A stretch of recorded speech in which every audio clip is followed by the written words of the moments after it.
Good morning. Well, I've come back to one of my favourite locations in the Lake District. I've been watching the weather forecast this week and it said low to virtually no wind. Clear sky, so I'm not expecting anything amazing from sunrise. So I thought, well, why the hell not? I haven't been up here for ages. And the other end of Ullswater, as I drove past the Duke of Portland boathouse, there was somebody there already and it was 6 o'clock. Like, no, I decided that if there looked to be some amazing clouds and we were going to get some colour, or there was an amazing amount of mist around it, then I would stop and shoot it again. But there wasn't, so I didn't. So I've come down to the far end. We're through the other side of Glen Ridding, and have a look around. Oh, where have you gone? Around over there is the boat launch. I think that was all rebuilt after the horrendous floods they had a few years back. And here we have this wonderful old boathouse. We have, I think it's called St Patrick's or Patrick's Boatyard just there. And there's a couple of boats there that I've shot before, but they're not in quite the right position for me to do anything today. There's some lovely low-lying mist over the far side, but there's just not any interest over there. There is a boat. I might get the 70 to 200 out and have a go at that one. It's like Piccadilly Circus around here. There's cars all over the place. So to start off with, I've just put the little taquina on because I'm quite liking this taquina. We've got a couple of grad filters on. I've got a reverse grad and a 0.6. Because obviously, if I spin you around here, we've got a really bright sky up here and then really dark hills. Brighter water, some lovely reflections. I haven't done reflections for what seems like forever. In fact, I had a look at YouTube last night. I think it's about 2 years since I've been up here. I'm shooting at f11, 2.5 seconds, ISO 100, and that's it. Nice and simple. There is just a ripple on the water. It's not being picked up in the image. In fact, I can actually turn that down a little bit now. We'll go, oh no, turn it down, you silly woman. I think we can go down to 1.3 seconds. It's there's a ripple, but it's not enough to be picked up on the image, which is fine. I'm not using the polarizer because I'm shooting not quite directly into the sun, but not far off. The sun is rising over there, so it should cast some light on these hilltops. That's what I was hoping for.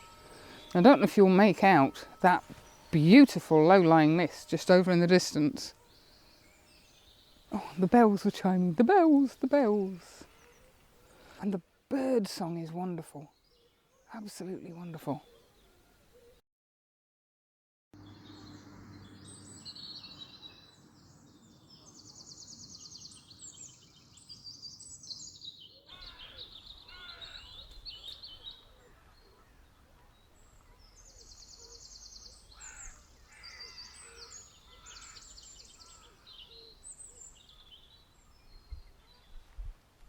Well, as very often happens, as the sun's come up, it's bringing the wind with it, and we've just got a little bit of a ripple on the water. So I've come up onto the Glen Ridding boat launch pier. It's a new one that they built, as I say, since the floods.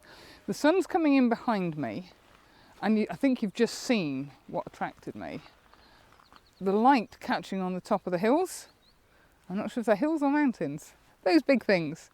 Showing off all the contours. I'm just waiting for it to come down and start hitting on those treetops. There's some beautiful Scots pines. We've got beautiful reflections. And I've included, unusually for me with this type of image, I've included the boats. Simply because they aren't moving. Fingers crossed it stays that way. Yeah, it's kind of ink blot stuff again. I've put the 6-stop in because we are getting a little bit of a breeze on the water, but the light's coming in over the far side and just touching the top of the hill. It's wonderful. It's a bit nippy. It's about 4 degrees, I think. A little bit of a frost. Oh, I do like that. we've got a gradient going from right to left. We start off with a really big hill over here, and then we come down to the next size hill, and then we come down to the next one, and then it peters out where those trees are. I've just left it at that, I think. We're catching the light in the back, and we're catching the light showing off all the contours on these hills. I'm shooting at f16 and 13 seconds. I have a polarizer on, a 6-stop and a 0.6 soft grad, and that's all I'm doing. All I'm doing. But I'm just going to give this a few more minutes, because what I want is the light across the top of these trees. Just kissing the tops, that's all I need, and that would be absolutely perfect. A couple of thoughts about reflections. I don't know why they attract me. I think it's because it's perfect. And don't know if that makes sense. But anyway, before you put your camera on the tripod, when faced with a scene like this, oh, you've disappeared.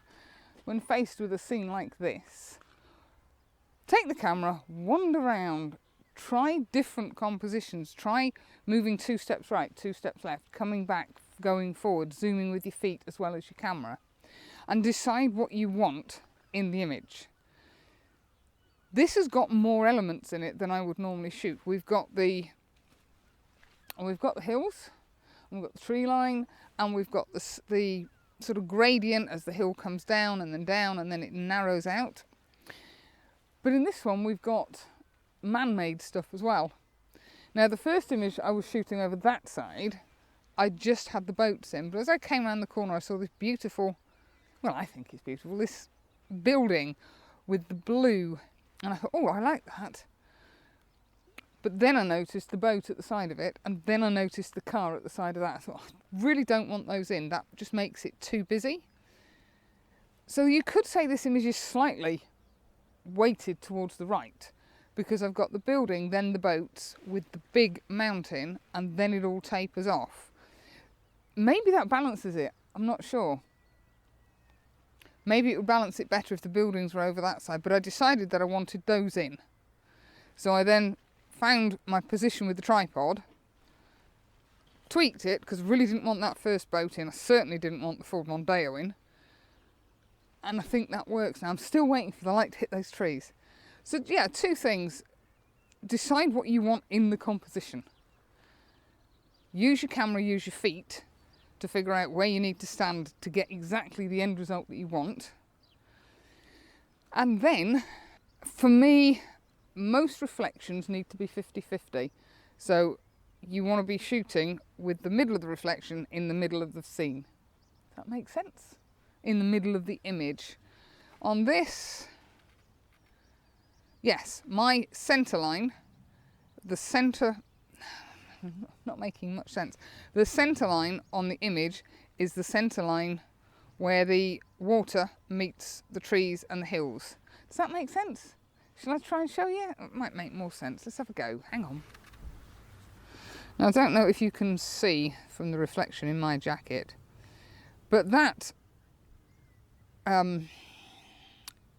spirit level, the centre of that spirit level, that green line is slap bang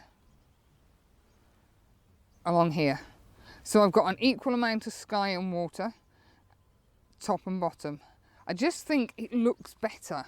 There are, oh, let's turn you back around here a second, hang on. There are instances when you don't need symmetry, but as a general rule, I look for symmetry, the same amount of space at the top, the same amount of space at the bottom, everything dead central. For me, that just works slightly better.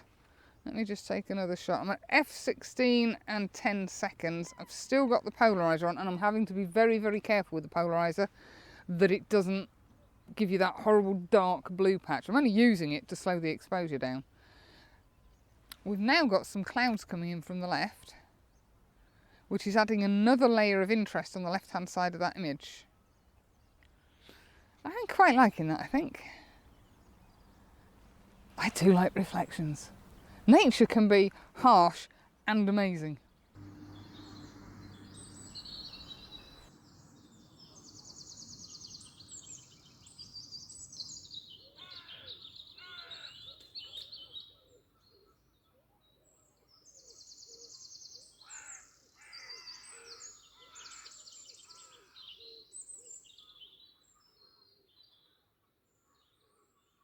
when I was talking to you earlier, I mentioned about the light coming on the top of those trees on the far bank. And I was standing here waiting for the light to happen, and I suddenly saw it happening, and then I saw a second composition. And that's the great thing about sometimes standing still and just looking from left to right. Some beautiful rays coming down there. That's a composition as well.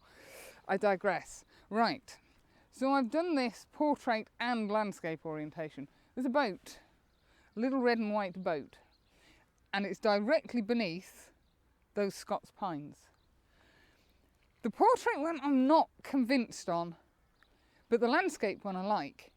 The boat on the right hand third, yes, and you should be able to see the light just glistening off the bark of those Scots pines. I think that's lovely. We've got a slightly darker mountain behind. The water's obviously dark. Quite like that one.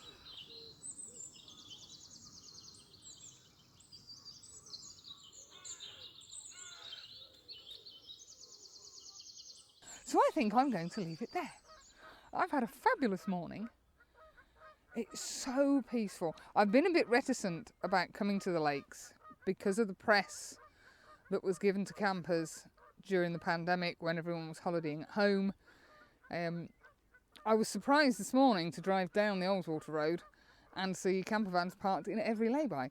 So next time I come, I won't have any issues. Excuse me, I'm having to shield my eyes because I'm getting absolutely blinded. Let's see if I can stand behind a tree somewhere. That's a little bit better. So yes, I'm going to come back up to the Lake District a little bit more frequently maybe now, in between jaunts to the coast. The wind has picked up and I've got loads of ripples in that area now. So that's it. I'm done. Pack up. I'm going to have a little drive around just to see if I can spot anything else. But because in that direction, which is home, we have zip in the way of cloud, it's going to be really harsh light. There is some nice cloud coming up in that direction, but nothing over there. Maybe as I drive, it'll follow me. Who knows? So anyway, thank you for joining me. Something I don't say very often is, if you've enjoyed the images and you've liked my little bit of waffling, give us a like, give us a subscribe, and feel free to share with all your friends. I seem to be stuck on around about 6,300 subscribers, and I'd really like to get to 6,500. So if you guys and girls could help me with that, oh my God, I am being blinded. Oh, I'm not quite hidden behind the tree. That would be absolutely fabulous. Thank you very much. Have a great week, and I'll catch you next weekend. Bye for now.